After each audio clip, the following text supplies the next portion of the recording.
नमस्कार, मेरा नाम है अमिताभ और दृष्टि आईएएस के इन डेप्थ श्रृंखला में एक बार फिर से आपका स्वागत है। कल्पना कीजिए कि फूलों का हार कांटों की चुभन में तब्दील हो जाए और आपको मिला सम्मान तिरस्कार की ऐसी लकीर बन जाए जिसे ताजिंदगी आपको ढोना पड़े। कुछ ऐसी ही कहानी है यहाँ पटल पर मौजूद बुधनी माझियाइन की। तो आइए देखते हैं क्या है उनकी कहानी, जिसकी वजह से हमें यह खबर अपने इस श्रृंखला में लेकर आना पड़ा। कैसे परीक्षा के लिहाज से वो महत्वपूर्ण है, इस बात को भी हम केंद्र में रखते हुए इस खबर को आपके सामने इन बिंदुओं के अंतर्गत प्रस्तुत करेंगे।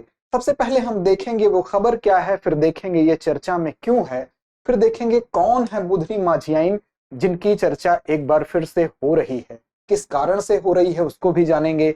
वो कौन सी ऐसी चीज है जिसे फूलों के हार को कांटों के चुभन में तब्दील किया। फिर हम देखेंगे संथाल जनजाति जिससे ये बिलोंग करती थी उसके बारे में कुछ तथ्यात्मक जानकारी।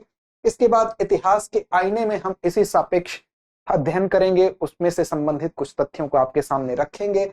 फिर बीच में एक चर्चा आएगी पंचेत बांध की, उससे संबंधित कुछ तथ्यों के ऊपर भी एक नजर डालेंगे और अंत में हमारी परिपाटी अभ्यास प्रश्न की होती है, उसकी तरफ आपको लेकर चलेंगे। तो चलिए शुरू करते हैं ये सफर। सबसे पहले देखते हैं खबर। तो खबर है फर्स्ट पोस्ट की, the sad tale of Budhni Majhiain, Nehru's tribal wife who died in exile. Budhni Majhiain, इनकी एक दुखद कहानी जो कि निर्वासन में इनका अंत होता है। और साथ ही ये गौर करने वाली बात है कि नेहरूज ट्राइबल वाइफ की संज्ञा इनको दी गई है, अर्थात नेहरू जी की जनजातीय पत्नी की संज्ञा दी गई है। क्या है इसके पीछे की सच्चाई, क्या है वो वजह, इसको हम आगे स्पष्ट करते हैं। सबसे पहले ये देखते हैं कि चर्चा में क्यों है।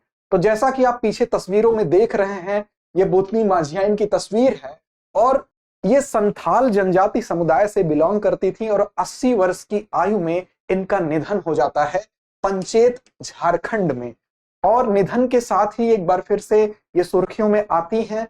साथ में आपको बता दें कि खोरबोना गांव, ये इनका गांव था जहां इनका जन्म हुआ था, खोरबोना, और यहाँ के लोगों द्वारा इनके स्मारक बनाए जाने की मांग एक बार फिर से जोर पकड़ती है। तो अब हम जानेंगे, ये दोनों विरोधाभासों को समझेंगे। एक तरफ इनकी कहानी को दुखद बताया जाता है और एक तरफ इनके ग्रामवासियों के द्वारा इनके स्मारक बनाने की डिमांड की जाती है। तो क्या है वो सारी कहानी, इस वजह से ये चर्चा में है। आइए आगे देखते हैं। सबसे पहले हम समझते हैं कौन है बुधनी माझियाइन, इसके बारे में। तो आपको ले चलते हैं हम आज से तकरीबन 64 वर्ष पूर्व की एक घटना है। 6 दिसंबर 1959 में धनबाद में, जो कि तात्कालिक पश्चिम बंगाल का हिस्सा था, उस समय भारत के तात्कालिक प्रधानमंत्री जवाहरलाल नेहरू जी आने वाले होते हैं एक बांध का उद्घाटन करने के लिए। उस समय पंचेत बांध का उद्घाटन होना था, जो कि दामोदर वैली कारपोरेशन के तहत इसको बनाया जा रहा था। इसके तहत कई बांधों का निर्माण हुआ, उसमें से ये चौथा बांध था जिसका निर्माण होने के बाद इसका उद्घाटन तात्कालिक प्रधानमंत्री के हाथों होना था। चूंकि 59 का समय है, आप जानते हैं कि जवाहरलाल नेहरू जी अपने मृत्यु होने तक भारत के प्रधानमंत्री रहे, 1964 तक रहे। तो इस समय तात्कालिक पश्चिम बंगाल, जो कि वर्तमान में अगर बात करें तो धनबाद झारखंड में है। आपको पता होगा कि झारखंड 15 नवंबर 2000 को अस्तित्व में आया था। यहां पर उनको आना था तात्कालिक प्रधानमंत्री जी को उद्घाटन के परिप्रेक्ष्य में। उस समय वहां के जनजातीय समुदाय से 2 व्यक्तियों का चयन किया जाता है उनके स्वागत के लिए। हमारे यहाँ स्वागत की एक परंपरा है, उसमें तात्कालिक जनजातीय समुदाय से रावण माझी और 15 वर्ष की बुधनी माझियान का चयन होता है।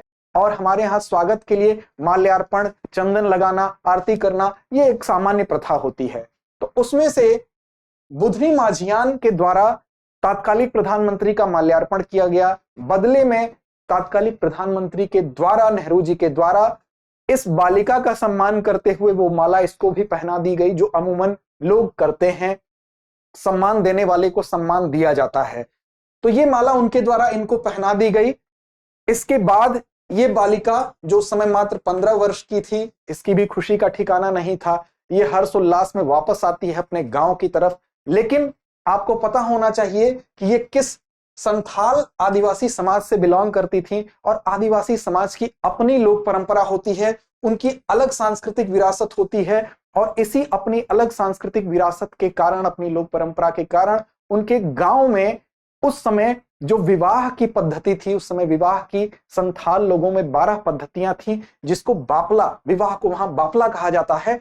उन पद्धतियों में एक पद्धति के अंतर्गत इस माल्यार्पण को विवाह की संज्ञा दी गई और इस प्रकार तात्कालिक जनजातीय समाज, संथाल जनजातीय समाज में इनको ये माना गया, इस बालिका को ये माना गया कि इसका विवाह प्रधानमंत्री नेहरू जी के साथ हो गया है, जो कि यहाँ की इनकी अपनी परंपरा थी।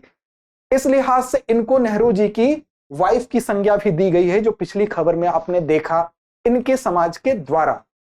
लेकिन अब बात करेंगे तो इस बैठक हुई इनके गांव में और यहाँ के समाज के लोगों के द्वारा बैठक के बाद इनको इनके जाति और गांव दोनों से बहिष्कृत कर दिया गया।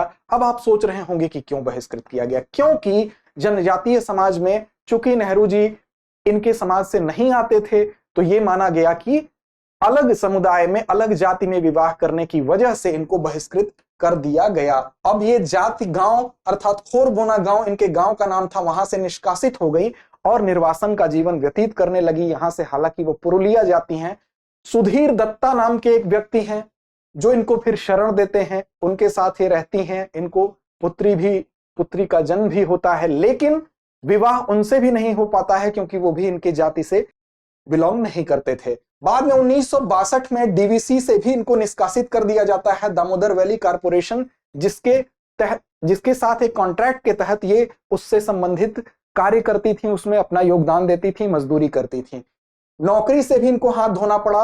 अब इनकी स्थिति और दुखद हो जाती है। बाद में 1985 के समय में आप देखेंगे कि राजीव गांधी जी के कान में यह बात जाती है और वो इनकी सुध लेते हैं और उसके बाद उन्हीं के प्रयासों से फिर से इनको इस डीवीसी में नौकरी पर रख लिया जाता है और 2005 तक ये सेवा देती हैं। हाल ही में 80 वर्ष की आयु में इनका निधन हो गया और अब उन्हीं के गांव खोरबोना के लोगों द्वारा इनके स्मारक बनाने की मांग की जा रही है। तो ये पूरा घटनाक्रम था। इसके बाद अगर आप देखें तो संथाल जनजाति से ये बिलोंग करती थी। तो एक परिचय आपके परीक्षा के लिहाज से अगर किसी व्यक्तित्व की चर्चा होती है तो वो जिस समुदाय से, जिस जगह से संबंधित होता है वो महत्वपूर्ण होता है। तो परीक्षा के लिहाज से संथाल जनजाति पर एक नजर डालना लाजमी है। आइए देखते हैं। सबसे पहले अगर इस जनजाति की बात करें तो भारत की तीसरी सबसे बड़ी जनजाति है। गोंड और भील के बाद ये तीसरे नंबर पर आती है। और अगर झारखंड के मौजूदा परिप्रेक्ष्य में देखें तो झारखंड की सबसे बड़ी जनजाति के रूप में हम इसको जानते हैं, संथाल को जानते हैं। भारत में कई ऐसी प्रसिद्ध शख्सियतें हैं जो संथाल जनजाति समुदाय से आती हैं। भारत की मौजूदा राष्ट्रपति की अगर बात करें, जो 15वीं राष्ट्रपति हैं, द्रौपदी मुर्मू जी, वो संथाल जनजाति से ही संबंधित हैं। इसके अलावा आप अगर इनकी बात करें तो ये भारत की सबसे युवा राष्ट्रपति की संज्ञा इनको दी जाती है। पहली आदिवासी महिला राष्ट्रपति की भी संज्ञा दी जाती है। ये उड़ीसा की हैं, उड़ीसा की पहली राष्ट्रपति भी हैं। तो इनके संबंध में भी कुछ खास बातें। इसके अलावा आप जीसी मुर्मू का नाम सुने होंगे, जम्मू कश्मीर के पहले लेफ्टिनेंट गवर्नर थे।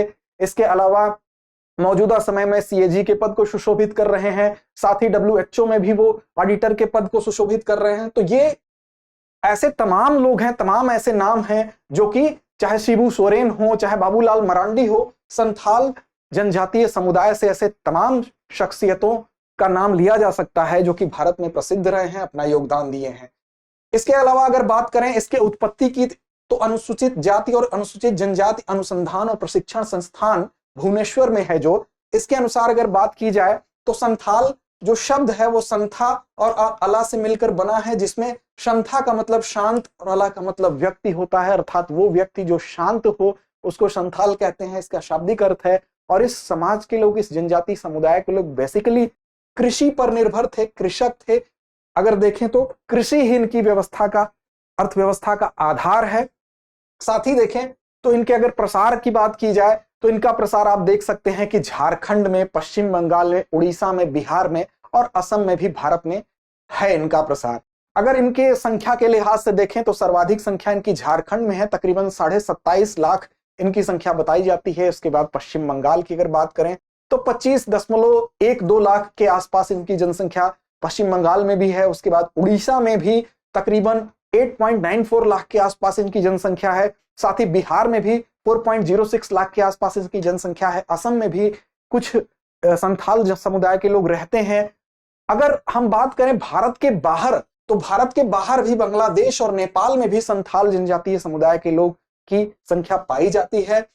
अगर आप देखें इनके धर्म की बात करें तो इसमें से 60 से अधिक प्रतिशत, लगभग 63% लोग हिंदू धर्म को मानते हैं। साथ ही एक सरना धर्म होता है जो कि छोटा नागपुर के पठार में और अन्य प्रदेशों में भी इस धर्म को अपनाया जाता है। सरना धर्म के भी अनुलंबी इस संथाल समुदाय के लोग होते हैं। इसके अलावा कुछ लोग ईसाई धर्म को मानते हैं।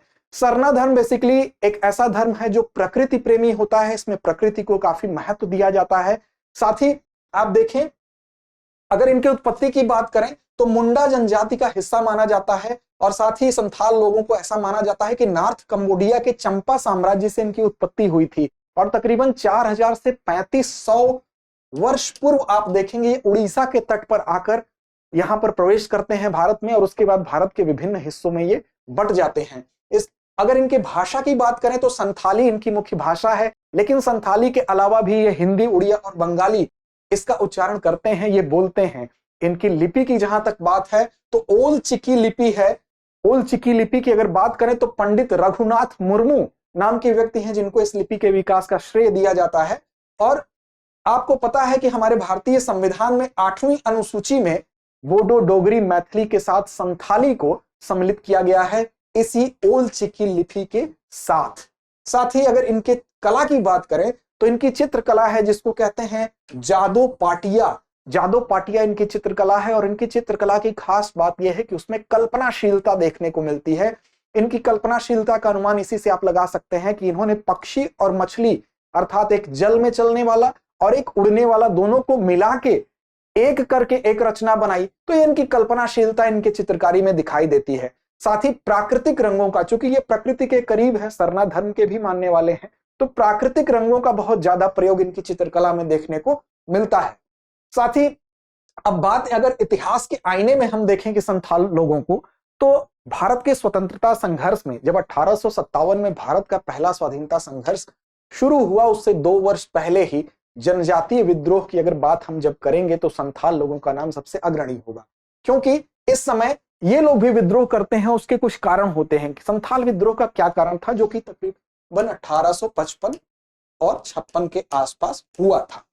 संथाल विद्रोह का कारण आप देख सकते हैं। पहले तो आप इस एरिया को देखें, ये जिस एरिया में संथाल विद्रोह हुआ, छोटा नागपुर का पठार। छोटा नागपुर का पठार जो था उसको उस समय दामन ए कोह के नाम से जाना जाता था। दामन ए कोह, ये एक फारसी शब्द है। दामन ए कोह अर्थात पहाड़ी का क्षेत्र जो होता है उसको दामन ए कोह कहा जाता था। इस क्षेत्र में इन लोगों का संकेंद्रण था और यहां पर इनके विद्रोह का कारण यह था, पहला कारण था स्थायी बंदोबस्त। आपको पता है कि 1793 में लॉर्ड कॉर्नवालिस द्वारा स्थायी बंदोबस्त को यहां पर इंट्रोड्यूस किया जाता है और उस समय स्थायी बंदोबस्त जब इस क्षेत्र में लागू हुआ तो जो कर था, जो राजस्व था, वो 3 गुने के लगभग उसमें वृद्धि हो जाती है। उसका इन पर काफी बुरा प्रभाव पड़ता है। इस वजह से ये लोग विद्रोह कर रहे थे, विरोध कर रहे थे। साथ ही वन कानून जो नए बने थे उससे, चूंकि ये वन में रहने वाले लोग थे, इनकी अर्थव्यवस्था वन द्वारा संचालित होती थी और वन कानून जो नए बने थे वो इनकी क्रियाविधि को कहीं ना कहीं प्रतिबंधित कर रहे थे। इस वजह से भी इन लोगों में असंतोष काफी दिखाई दे रहा था। साथ ही भागलपुर और वर्धमान के बीच में उस समय रेल लाइन बिछाई जा रही थी और उस रेल लाइन को बिछाने के क्रम में इन लोगों द्वारा बेगार अर्थात बिना किसी पारिश्रमिक के श्रम कराया जा रहा था। इस वजह से भी इनमें असंतोष काफी था। साथ ही आप देखेंगे सामाजिक जीवन में इनके हस्तक्षेप हो रहा था। पशु बलि पर रोक लगाई जा रही थी, जबकि यहां पशु बलि होती थी, इनकी परंपरा में यह सम्मिलित था। तो जब भी किसी भी आदिवासी समुदाय के अंतर्गत उनकी आंतरिक व्यवस्था में किसी प्रकार का हस्तक्षेप वो बर्दाश्त नहीं करते हैं। इस चीज से भी इस समुदाय में काफी नाराजगी थी। साथ ही 1813 में चार्टर एक्ट जो था उसके तहत इन लोगों को बड़ी मात्रा में ईसाई बनाने का कार्य चल रहा था। इससे भी इनमें असंतोष था। बाहरी लोगों को ये दीकू शब्द इस्तेमाल करते थे और इनके अंदर जो प्रतिरोध था वो इस प्रकार बढ़ गया कि बाहरी लोगों को जैसे ही ये देखते थे इनका प्रतिरोध और मुखर हो जाता था। तो ये कुछ कारण हैं इस विद्रोह के शुरू होने के। तात्कालिक रूप से एक दरोगा की हत्या हो जाती है, कुछ लोग मामूली चोरी के आरोप में कुछ लोगों को गिरफ्तार किया जाता है, उस दरोगा की हत्या होती है और यह विद्रोह मुखर होता है। लेकिन उसके पीछे ये तमाम कारण थे जो कि उस बारूद में चिंगारी का काम तात्कालिक हत्या ने किया। संथाल हूल कहा जाता है, संथाल विद्रोह को, हूल का मतलब विद्रोह होता है, और 30 जून 1855 को यह विद्रोह मुखर होता है और यहाँ के लगभग 400 आदिवासी गांवों के 6000 लोग मुखर होकर सामने आते हैं। यह विद्रोह अपनी गति को पकड़ता है और इसको नेतृत्व मिलता है सीदो, कान्हू, चांद, भैरव नाम के 4 भाई और इनकी 2 बहनें फूलो और झानू के द्वारा। और इन लोगों ने इसको नेतृत्व प्रदान किया और ये प्रतिरोध इतना मुखर हुआ कि आप देखेंगे उस समय के तात्कालिक मेजर बारो जो थे, उनको यहां पर सेना की 10 टुकड़ियां भेजना पड़ा, मार्शल लॉ लगाना पड़ा इसको दबाने के लिए। और जब सीदो को अर्थात इसके नेता को 5 दिसंबर को फांसी दे दी गई, चांद भैरव को काउंटर किया गया, पुलिस के गोली में ये मारे गए, कान्हू को भी 23 फरवरी 1856 को फांसी दे दी गई। इस प्रकार इस विरोध को दबाया गया, लेकिन इस विरोध ने दबने से पूर्व अपने आगे का कार्य कर दिया था।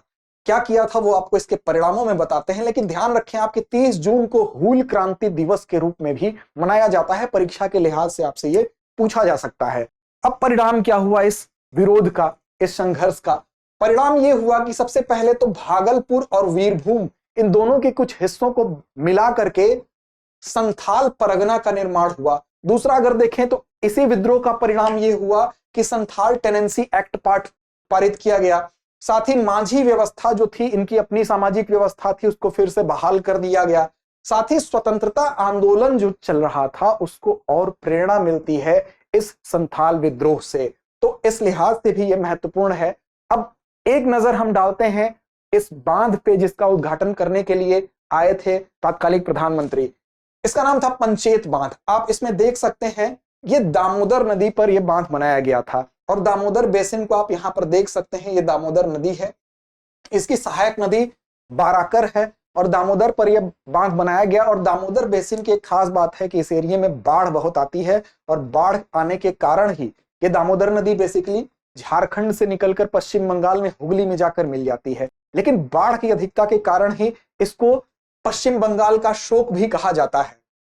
यहीं पर 1948 में दामोदर घाटी निगम के माध्यम से, जो कि भारत की बहुउद्देशीय नदी घाटी परियोजना थी, स्वतंत्र भारत की पहली नदी घाटी परियोजना थी दामोदर घाटी निगम 1948 में। इसके तहत 4 बांध बनाए जाने थे, जिनमें सबसे पहला तिलैया, फिर कोनार, मैथान और चौथा बांध पंचेत बांध था जिसको कि बनाया जाना था। और इसी के उद्घाटन के उपलक्ष्य में तात्कालिक प्रधानमंत्री को बुलाया गया। जब यह घटना घटित हुई, बुधनी मझियाइन के लिए फूलों का हार कांटों के चुभन में तब्दील हुआ और उनको मिलने वाला सम्मान तिरस्कार की ऐसी लकीर बना जिसको ताजिंदगी उनको ढोना पड़ा। उम्मीद करते हैं आज का संदर्भ आपको समझ में आया होगा। तो आइए चलते हैं अभ्यास प्रश्न की तरफ, जिसको आप देखें और इसका जवाब कमेंट बॉक्स में जरूर दें। निम्न में से गलत मिलान का चयन कीजिए। ऑप्शन ए तिलैया, बराकर, कोनार, कोनार, पंचेत, हुगली, मैथान, बराकर, ये बांध नदियों पर बने हैं, उसका समूह है। इसमें से कौन सा गलत है, इसका जवाब आपको देना है। लड़ते रहिए, अपने लक्ष्य की ओर बढ़ते रहिए। धन्यवाद।